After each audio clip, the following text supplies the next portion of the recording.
komen heel tijd meer patiënten. Hoe kan dat? Nou ja, enerzijds wordt het probleem landelijk gezien, of wereldwijd eigenlijk, steeds groter. En dat is de ene beweging. De andere beweging is dat de bereidheid van patiënten om zich ook te laten helpen op een dergelijke manier neemt toe. Ja, een spannende dag vandaag voor jou, of niet? Zeker weten, ja. Beetje zenuwachtig. Wat voor operatie krijg je?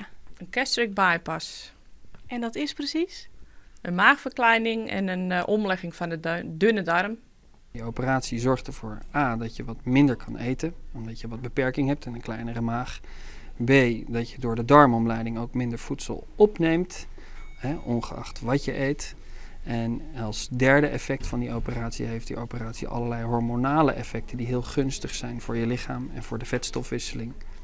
Nou, verscheidene diëtisten ben ik geweest, afslankclubs, pillen, druppeltjes, eiwitdiëten. Heleboel. Maar dat hielp allemaal niet? Nee. Straks heb je dus een maagverkleining en dan zul je minder gaan eten en val je waarschijnlijk af.